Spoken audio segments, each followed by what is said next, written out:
yang bermuara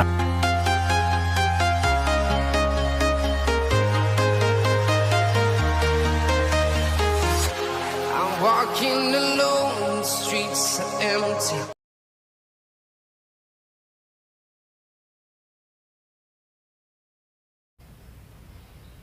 Assalamualaikum warahmatullahi wabarakatuh.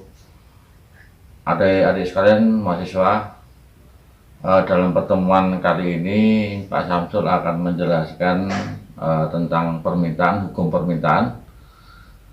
Kita melanjutkan materi kemarin tentang pasar, kemudian sekarang kita membahas tentang permintaan dan kurva permintaan. Kali ini pertemuan awal ya, di bulan Ramadan.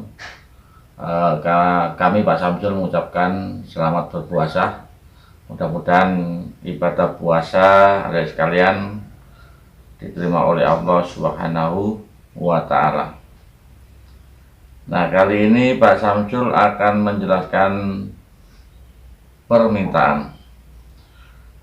Indikatornya adalah diharapkan setelah Pak Samsul menyampaikan tentang permintaan, maka diharapkan nanti adik sekalian bisa memahami tentang pengertian permintaan, kemudian juga memahami faktor-faktor yang mempengaruhi permintaan, kemudian bisa menjelaskan tentang kurva permintaan dan perbedaan permintaan efektif dan permintaan potensial. Tentu juga ada permintaan individu dan permintaan pasar. Itu adalah indikatornya dan mudah-mudahan nanti bisa dipahami oleh adik sekalian. Kemudian tentu kebutuhan manusia itu banyak ya.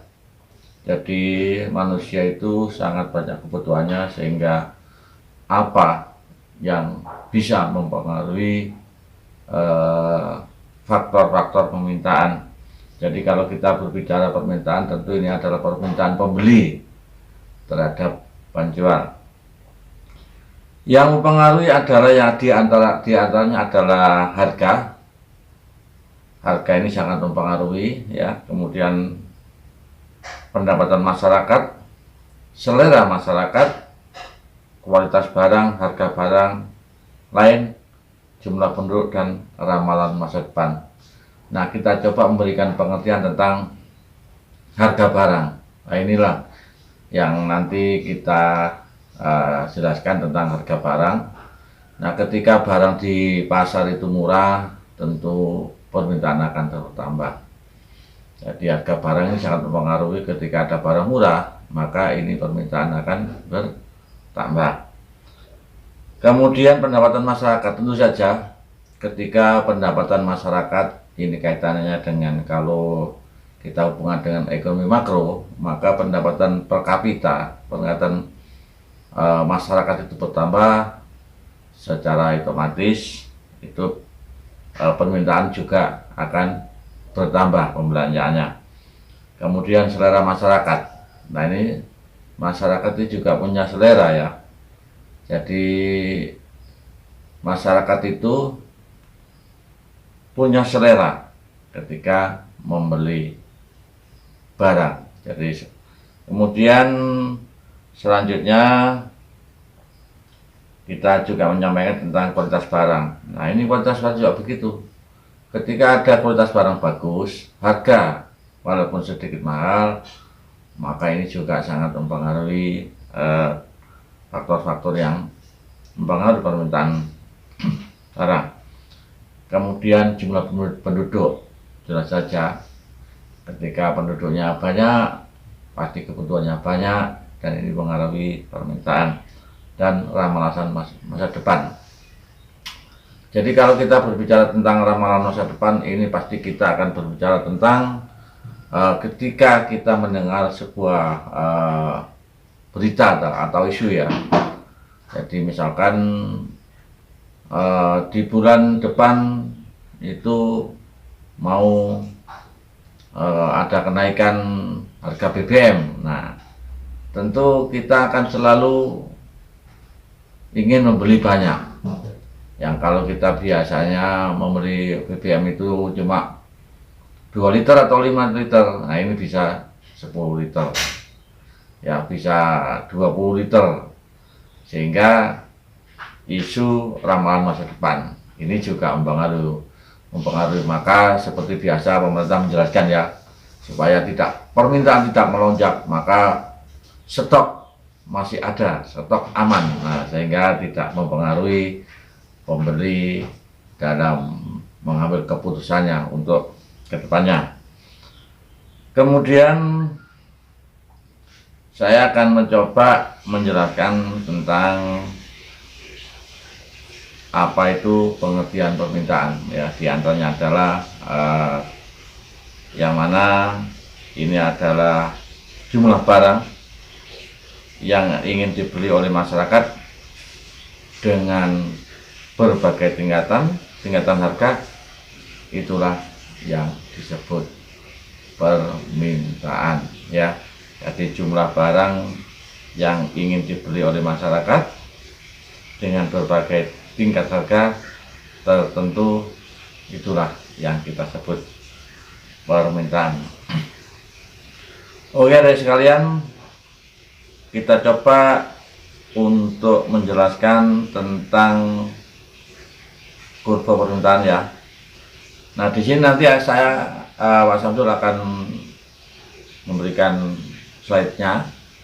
Jadi kalau kita gambarkan sebuah kurva ya, maka permintaan ini ada grafik ya yang menggambarkan sifat hubungan antara jumlah permintaan barang atau jasa dengan harga dalam berbagai kondisi.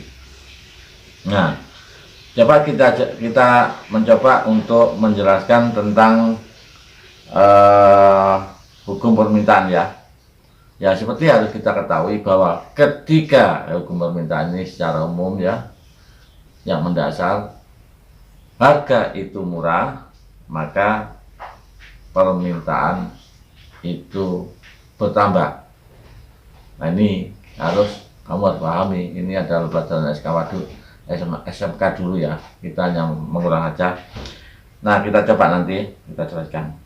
Jadi nanti ada garis ya, ada garis kurva yang vertikal itu price atau harga, kemudian yang horizontal itu adalah jumlah permintaan atau Q. Nah, ketika harga itu ini kita coba dengan harga harga sebuah roti coklat ya. Kita gambarkan kalau itu harganya 3.000 ya. 3.000 maka permintaan itu 0. Jadi kemahalan. Nah, kalau itu harganya 2.500 maka permintaan itu menjadi 2. Dan karena bila harganya 500 ya, itu permintaan naik ya, 4, terus 6, 8, 9. Nah, semakin harga itu murah, semakin jumlah permintaan itu banyak. Nah, jadi nanti ada garis dan ini saya kira ini mudah untuk dipahami ya. Nanti bahwasanya di dalam hukum permintaan itu yang penting kamu mengingat hukum permintaan ya. Jadi apabila harga itu tinggi, maka permintaan itu berkurang. Apabila harga itu rendah, maka permintaan bertambah. Nah, sehingga ini kurvanya itu adalah kurvanya seperti lazimnya, seperti biasa. Yang atas itu adalah price, harga. Yang bawah itu adalah yang horizontal, itu adalah jumlah permintaan. Nah, kemudian kita harus juga bisa membedakan. Di sini ada yang disebut permintaan efektif ya, yaitu kita memahami ya yang dimaksud dengan permintaan efektif. Nah, permintaan efektif di sini yaitu permintaan yang didukung dengan kemampuan daya beli, artinya permintaan ini berasal dari konsumen yang betul-betul memiliki kemampuan untuk membeli atau membeli barang dengan melakukan transaksi. Jadi kalau kita jelaskan di sini ada dua permintaan. Yang pertama adalah permintaan efektif, kemudian ada permintaan potensial. Kalau permintaan efektif sudah saya jelaskan, kemudian kita menjelaskan permintaan potensial. Nah, permintaan potensial di sini yaitu permintaan yang didukung dengan kemampuan daya beli, tetapi kita belum melakukan transaksi dikarenakan permintaan masih berupa keinginan saja, ya, keinginan saja membeli, belum melaksanakan transaksi. Jadi kalau permintaan potensial ini hanya kita belum punya keinginan saja, tetapi belum punya kemampuan untuk melaksanakan transaksi. Kemudian di dalam permintaan juga ada yang disebut permintaan individual dan permintaan dasar. Kalau kita permintaan individual itu yaitu permintaan dari masing-masing ya orang terhadap suatu barang. Permintaan ini tergantung kemampuan masing-masing orang, karena individu berarti itu adalah permintaan terhadap suatu barang tergantung kemampuan individu masing-masing. Kemudian ada permintaan pasar, yaitu dilakukan masyarakat pada umumnya. Permintaan ini dapat dihitung dengan menjumlah permintaan masing-masing orang atau individu. Jadi adik sekalian,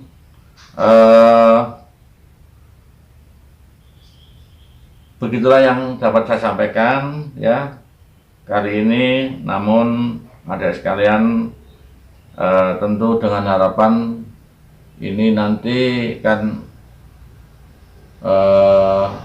bulan puasa, sehingga nanti kita akan melaksanakan perkuliahan lebih awal ya, sesuai dengan ketentuan. Jadi kalau bulan Ramadan itu nanti perkuliahan kita lebih awal.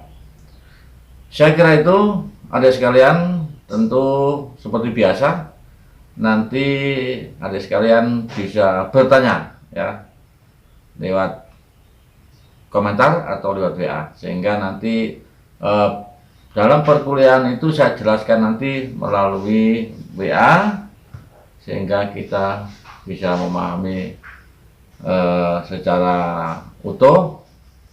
Mengingat ketika lewat di YouTube kita masih membutuhkan kos ya, usaha yang besar. Saya kira itu yang dapat saya sampaikan. Terima kasih. Saya akhiri.